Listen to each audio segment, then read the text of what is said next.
Hi friends, welcome to vintage சமையல். இன்றைக்கி நாம் பார்க்க போகிறது ஒட்டடையான் சம்பா அரிசி கூழ்.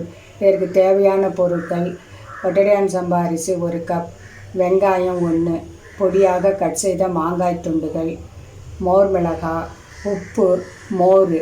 அரிசியை 2 தடவை கழுவிட்டு அதை 6 கப்பு தண்ணி விட்டு 6 மணி நேரம் ஊற வைக்கணும். ஊறினதுக்கப்புறம் அந்த தண்ணியை வடிச்சிட்டு அரிசியை அரைச்சி எடுத்துக்கணும்.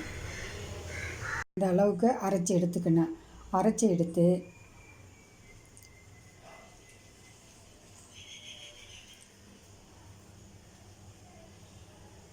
அந்த மீதி இருக்கிற தண்ணியோட இதையும் சேர்க்கணும்.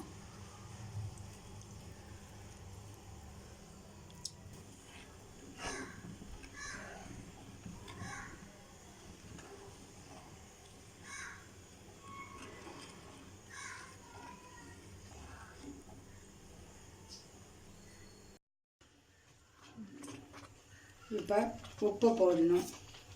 உப்பு போட்டு கிளறணும். பாதி வெந்துருச்சு. இன்னும் கொஞ்சம் நேரம் கிளறணும்னா கெட்டியாகிடும். நல்லா வெந்துடுச்சு. இனிமேல் ஸ்டவ்வை ஆஃப் பண்ணிடலாம். ஆஃப் பண்ணிவிட்டு இதுலேயே இருந்துச்சுன்னா நல்லா ஆறுனதும் கெட்டியாக போயிடும். இந்த அளவுக்கு கெட்டியானதுக்கப்புறம் தண்ணி ஊற்றி மூடி வச்சிடணும். நல்லா கெட்டியானதும் தண்ணி ஊற்றி வச்சுங்க. தண்ணி ஊற்றி வச்சுட்டு இந்த நல்லா காலையில் பிசைஞ்சிடணும். நல்லா பிசைஞ்சிட்டு மோர்,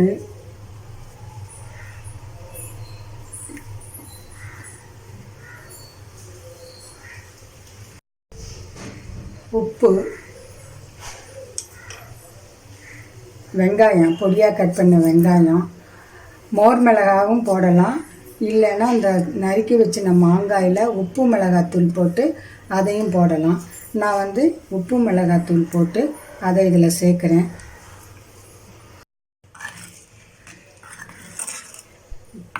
நல்லா இது போல் நல்லா கிளறணும். அப்படின்னா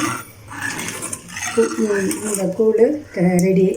இந்த கூழில் இது ஒரு 200 நாள் பயிர். இது 60-70 வருஷத்துக்கு முன்னாடி இந்த பயிர் இருந்தது. இப்போ இது காணாமல் போயிடுச்சு. மறுபடியும் இது வருது. இந்த இந்த அரிசி நல்லா 7 அடி உயரம் வளரும். இந்த அதிக நாள் இருக்கிறதுனால இதில் சத்துக்கள் அதிகம். இதில் கருப்பு கவுனி அரிசியில் என்ன சத்து இருக்கோ அவ்வளோ சத்து இதில் இருக்குது. இந்த கூழை காலைல 9 மணிக்கு உணவாக எடுத்துக்கிட்டால் நல்லா ஜீரணமாகிடும். பசி எடுக்காது. அடுத்தது இரவு மட்டும் சாப்பிடலாம். இரவு 7 மணி வரைக்கும் பசியே எடுக்காது. நல்லா ஜீரணமாகி நல்லா வேலை செய்ய முடியும்.